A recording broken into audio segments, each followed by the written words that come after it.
हिमालय की बर्फीली चोटियों के बीच बसा था एक छोटा लेकिन खूबसूरत राज्य चंपावत। घने जंगलों और तीखे पहाड़ों से घिरा हुआ ये राज्य अपनी प्राकृतिक सुंदरता के लिए प्रसिद्ध था। मगर चंपावत की असली शोभा थी उसकी रानी गिरिजा। उनकी ख्याति दूर दूर तक फैली हुई थी। रानी गिरिजा अपनी बेमिसाल सुंदरता के साथ साथ अदम्य साहस और तेज बुद्धि के लिए जानी जाती थीं। उनकी आंखों में चमकती चेतना और चेहरे पर सदा मुस्कान रहती थी। जहां एक ओर उनकी मुस्कान मित्रता का भाव जगाती थी, वहीं दूसरी ओर उनकी तीखी नजरें शत्रुओं के दिलों में दहशत पैदा कर देती थीं। राजकुमारी गिरिजा बचपन से ही घुड़सवारी, तलवारबाजी और धनुर्विद्या में निपुण थीं। उनके गुरु, जो राज्य के सबसे अनुभवी योद्धा थे, उनकी प्रतिभा को देख दंग रह जाते थे। राजा शूरवीर अपनी बेटी की वीरता से गर्व करते थे। कुछ वर्षों बाद राजा शूरवीर का देहांत हो गया। युवा रानी गिरिजा चंपावत की गद्दी पर बैठीं।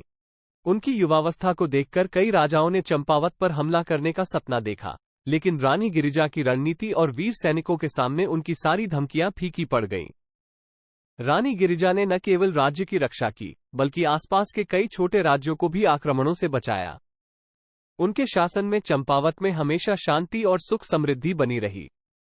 किसान खेतों में मन लगाकर खेती करते थे और व्यापारियों का कारोबार खूब फलता फूलता था। रानी गिरिजा न्यायप्रिय शासिका थीं। उनके दरबार में हर किसी को न्याय मिलता था, चाहे वो गरीब हो या अमीर। एक शीतल सुबह चंपावत के दरबार में अचानक एक बूढ़ा साधु प्रकट हुआ। उसके लंबे सफेद बाल और गहरे भूरे रंग की चादर देखकर ही सबको समझ आ गया कि वो कोई साधारण व्यक्ति नहीं है। साधु ने रानी गिरिजा को प्रणाम किया और सभा के बीचों बीच खड़ा होकर बोला, महाराज, मुझे चंपावत के कल्याण के लिए एक महत्वपूर्ण बात बतानी है। साधु की बात सुनकर दरबार में सन्नाटा छा गया। रानी गिरिजा ने इशारा किया और साधु बोलना शुरू हुआ। उसने बताया कि चंपावत के आसपास के दुर्गम पहाड़ों में कहीं प्राचीन राजा विक्रमादित्य का खजाना छुपा हुआ है। ये खजाना सोने, चांदी, हीरे जवाहरात और अनगिनत कीमती वस्तुओं से भरा हुआ है।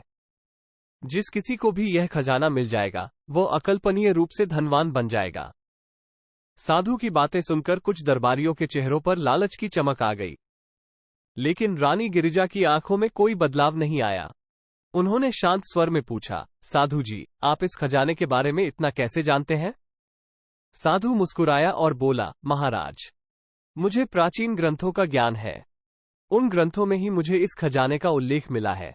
रानी गिरिजा ने साधु की बातों पर पूरा विश्वास तो नहीं किया, लेकिन उन्होंने ये भी सोचा कि अगर यह सच है, तो खजाने को राज्य के विकास में लगाया जा सकता है। शिक्षा, चिकित्सा और बुनियादी ढांचे के निर्माण में इस धन का सदुपयोग हो सकता है। इसलिए उन्होंने राज्य के सबसे अनुभवी और वीर सैनिक वीर सिंह को खजाना खोजने का जिम्मा सौंपा। वीर सिंह एक निष्ठावान और साहसी योद्धा था। रानी के आदेश का पालन करते हुए उसने 10 कुशल सैनिकों को साथ लिया और पहाड़ों की ओर चल पड़ा। उनके पास साधु द्वारा बताया गया स्थान और प्राचीन ग्रंथों से निकाले गए कुछ नक्शे थे। सप्ताहों तक वे दुर्गम पहाड़ों पर चढ़ते उतरते रहे। कभी घने जंगलों को पार करते, तो कभी बर्फीली चोटियों पर से गुजरते। रास्ते में जंगली जानवरों का खतरा भी बना रहता था। धीरे धीरे उनके खाने पीने का सामान भी कम होता जा रहा था। निराशा उनके कदमों को धीमा करने लगी। एक रात निराश होकर वीर सिंह एक चट्टान के नीचे सो गया। सपने में उसने देखा कि एक बूढ़ी महिला उसके सामने खड़ी है। उसके सफेद बाल जमीन तक छू रहे थे और चेहरे पर दिव्य प्रकाश झलक रहा था। महिला ने वीर सिंह से कहा, वीर सिंह, तुम खजाना गलत तरीके से खोज रहे हो। राजा विक्रमादित्य के खजाने को पाने के लिए सिर्फ नक्शे काफी नहीं है। उसके पास एक खास निशान भी होना चाहिए। वो निशान चंपावत के पुराने मंदिर में छुपा हुआ है। सुबह होते ही वीर सिंह ने अपने साथियों को वो सपना सुनाया। उन्हें लगा कि यह कोई संकेत हो सकता है। वापस चंपावत लौटने की बजाय उन्होंने रास्ता बदला और चंपावत के पुराने मंदिर की ओर चल पड़े। यह मंदिर जंगल के बीचों बीच स्थित था और सालों से बंद पड़ा हुआ था। बड़ी मुश्किल से उन्होंने मंदिर का दरवाजा खोला। अंदर का वातावरण धूल मिट्टी से भरा हुआ था। कई दिनों की मेहनत के बाद उन्हें दीवार में एक गुप्त तहखाना मिला। तहखाने के अंदर एक लोहे का संदूक रखा हुआ था। जब उन्होंने संदूक खोला तो उन्हें उसमें से एक प्राचीन पत्थर का टुकड़ा मिला, जिस पर अजीब निशान बने हुए थे। वीर सिंह वो पत्थर का टुकड़ा लेकर तुरंत चंपावत वापस लौट आया। रानी गिरिजा को देखते ही उसने सारा माजरा सुना दिया। रानी को लगा कि शायद वही पत्थर का टुकड़ा खजाने का असली निशान है। उन्होंने राज्य के सबसे विद्वान पुजारी को बुलवाया। पुजारी ने उस पत्थर के टुकड़े को ध्यान से देखा और बताया कि यह दरअसल खजाने का नक्शा है। उन निशानों का मतलब समझाते हुए उसने बताया कि खजाना एक गुफा के अंदर छुपा हुआ है। वीर सिंह फिर से पहाड़ों पर चढ़ने के लिए तैयार हो गया। इस बार उसके हाथ में नक्शा था, जिससे रास्ता काफी आसान हो गया। कई दिनों की कठिन यात्रा के बाद वे उस गुफा तक पहुंच गए, जिसका निशान नक्शे पर बना हुआ था। गुफा का मुंह अंधेरे में काला दानव सा दिखाई दे रहा था। वीर सिंह और उसके साथी मशालों जलाकर गुफा के अंदर घुसे। गुफा का रास्ता संकरा और टेढ़ा मेढ़ा था। रास्ते में उन्हें कई जाल बिछे हुए मिले, जिन्हें उन्होंने अपनी सूझबूझ से पार किया। आखिरकार वे एक विशाल कक्ष में पहुंचे। वहां का दृश्य देखकर उनकी आंखें चौंधिया गईं। कक्ष की दीवारें सोने से मढ़ी हुई थीं और चारों तरफ हीरे जवाहरात जड़े हुए संदूक रखे हुए थे। हीरों की चमक से गुफा जगमगा रही थी। सोने के ढेर ऐसे लगे थे मानो किसी पहाड़ को तोड़कर यहां रख दिया गया हो। कुछ देर तक तो वीर सिंह और उसके साथी स्तब्ध खड़े रहे। फिर उन्होंने संयम रखते हुए खजाने को इकट्ठा करना शुरू किया।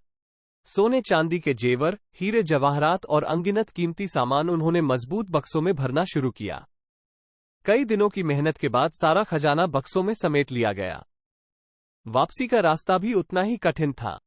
रास्ते में कई बार जंगली जानवरों का सामना भी करना पड़ा, लेकिन वीर सिंह और उसके सैनिकों ने साहस दिखाते हुए उनसे मुकाबला किया। आखिरकार कई हफ्तों के बाद वे चंपावत वापस लौट आए। रानी गिरिजा को देखते ही वीर सिंह ने उन्हें सारा खजाना सौंप दिया। रानी ने उनकी वीरता और सूझबूझ की सराहना की। उन्होंने खजाने का एक हिस्सा सैनिकों को पुरस्कार के रूप में दिया। बाकी खजाने का इस्तेमाल उन्होंने चंपावत के विकास में करने का फैसला किया। चंपावत में नए स्कूल, अस्पताल और सड़कों का निर्माण करवाया गया। राज्य के सिंचाई तंत्र को मजबूत किया गया, जिससे कृषि में भी काफी उन्नति हुई। गरीबों की मदद के लिए भी रानी ने खजाने का कुछ हिस्सा इस्तेमाल किया। कुछ ही समय में चंपावत पहले से भी ज्यादा समृद्ध हो गया। कुछ समय बाद रानी गिरिजा को खबर मिली कि पड़ोसी राज्य मल्लावा पर एक क्रूर राजा अत्याचारी शासन कर रहा है। राजा दमन सिंह अपने ही प्रजाजनों पर जुल्म ढाता था और उनका धन धान लूट लेता था। प्रजा त्राही त्राही कर रही थी, लेकिन उनके पास कोई चारा नहीं था। रानी गिरिजा को अत्याचार सहना बर्दाश्त नहीं था। उन्हें लगा कि उनकी ड्यूटी है कि वे मल्लावा की प्रजा को दमन सिंह के चंगुल से मुक्त कराएं। उन्होंने अपनी सेना को मल्लावा राज्य की तरफ रवाना करने का आदेश दिया। रानी गिरिजा की सेना अनुभवी और वीर सैनिकों से युक्त थी। वे युद्ध कला में माहिर थे और रानी गिरिजा के नेतृत्व में उनका मनोबल बहुत ऊंचा था। दूसरी तरफ राजा दमन सिंह की सेना अव्यवस्थित थी। उसके सैनिक युद्ध के लिए पूरी तरह तैयार नहीं थे। दोनों सेनाओं का युद्ध हुआ और रानी गिरिजा की सेना ने आसानी से विजय प्राप्त कर ली। राजा दमन सिंह को बंदी बना लिया गया। मल्लावा की राजधानी में विजय जुलूस निकाला गया। रानी गिरिजा हाथी पर सवार थी और उनके पीछे उनकी सेना चल रही थी। मल्लावा की प्रजा सड़कों के किनारे खड़ी होकर रानी गिरिजा की जय जयकार कर रही थी। उन्हें एक उम्मीद की किरण नजर आई थी। राजधानी पहुंचने के बाद रानी गिरिजा ने राज दरबार लगाया। उन्होंने राजा दमन सिंह को कठोर दंड दिया और मल्लावा के सिंहासन पर एक योग्य और न्यायप्रिय राजा को बिठाया। उन्होंने मल्लावा के प्रशासन में भी सुधार लाने का आदेश दिया। कुछ समय तक रानी गिरिजा ने मल्लावा राज्य में रहकर वहां की व्यवस्था को संभाली।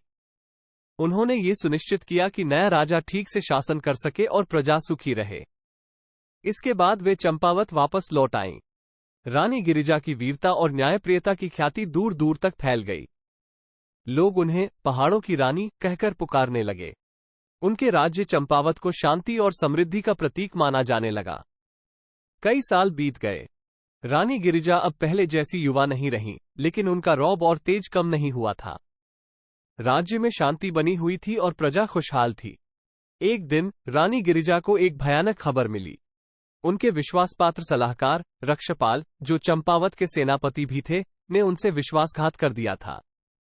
रक्षपाल को राजा दमन सिंह की खोई हुई संपत्ति का लालच देकर एक बड़े राज्य के राजा शक्ति सिंह ने अपने साथ मिला लिया था। शक्ति सिंह हमेशा चंपावत की समृद्धि से जलता था और उसे हथियाने का मौका ढूंढ रहा था।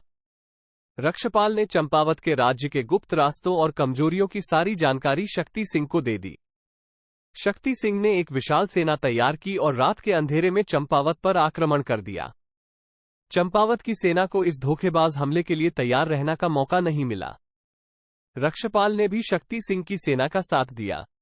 चंपावत की राजधानी में अफरा तफरी मच गई। रानी गिरिजा को यह खबर मिलते ही उन्होंने तुरंत सैनिकों को युद्ध के लिए तैयार रहने का आदेश दिया। रानी खुद भी हथियार लेकर युद्धभूमि में पहुंची। उनकी वीरता और हौसला देखकर चंपावत के सैनिकों का मनोबल बढ़ गया। हालांकि चंपावत की सेना संख्या में कम थी, लेकिन उनका अनुभव और रानी गिरिजा का नेतृत्व उनके लिए फायदेमंद साबित हुआ। युद्ध कई दिनों तक चला। रणभूमि खून से लाल हो गई। रानी गिरिजा ने अदम्य साहस दिखाया और कई शत्रुओं को मौत के घाट उतार दिया। लेकिन धीरे धीरे चंपावत की सेना कमजोर पड़ने लगी। रक्षपाल शक्ति सिंह की सेना का मार्गदर्शन कर रहा था, जिससे चंपावत के लिए युद्ध और भी कठिन होता जा रहा था। रानी गिरिजा को समझ आ गया कि इस तरह से युद्ध जीतना मुश्किल है। उन्हें कोई नया उपाय सोचना था। उसी रात रानी गिरिजा ने अपने सबसे विश्वासपात्र सैनिकों को बुलाया और उन्हें एक गुप्त योजना बताई। अगले दिन रानी गिरिजा अपनी सेना के साथ युद्धभूमि में पहुंची। इस बार उन्होंने हमला करने के बजाय पीछे हटना शुरू कर दिया। शक्ति सिंह की सेना को लगा कि चंपावत की सेना हार मानकर भाग रही है। वे तेजी से उनका पीछा करने लगे।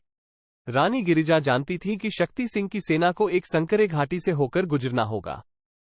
ये घाटी घने जंगलों से घिरी हुई थी। रानी गिरिजा अपनी सेना को उस घाटी के पास ले गई और वहीं रुक गई। शक्ति सिंह की सेना बड़े उत्साह के साथ घाटी में घुसी। जैसे ही पूरी सेना घाटी के बीच में पहुंची, रानी गिरिजा ने इशारा किया।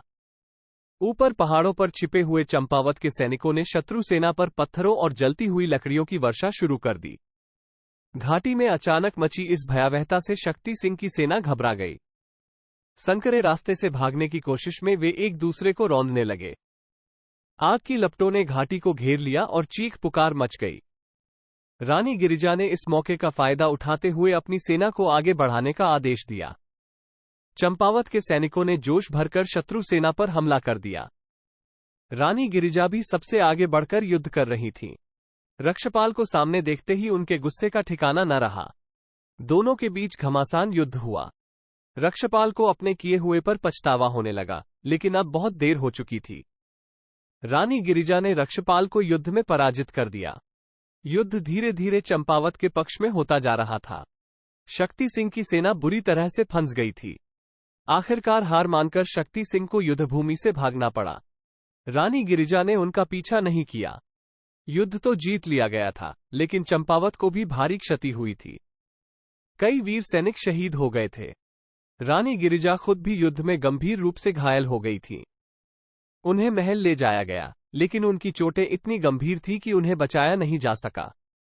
अपने अंतिम समय में रानी गिरिजा ने अपने सलाहकारों को राज्य की जिम्मेदारी सौंपी। उन्होंने चंपावत की रक्षा करने और प्रजा का ध्यान रखने की सलाह दी। कुछ ही देर बाद रानी गिरिजा ने इस दुनिया को अलविदा कह दिया। रानी गिरिजा के निधन का समाचार सुनते ही पूरे चंपावत में शोक का माहौल छा गया। रानी को राजकीय सम्मान के साथ अंतिम विदाई दी गई। उनकी वीरता, न्यायप्रियता और दयालुता के किस्से हर किसी की जुबान पर थे। रानी गिरिजा भले ही अब इस दुनिया में नहीं रहीं, लेकिन उनकी कहानी पीढ़ी दर पीढ़ी चंपावत के लोगों को प्रेरणा देती रही। उनकी वीरता की बदौलत चंपावत हमेशा शक्तिशाली और समृद्ध राज्य बना रहा। वहीं रानी गिरिजा के नाम से ही मशहूर हो गया, पहाड़ों की रानी।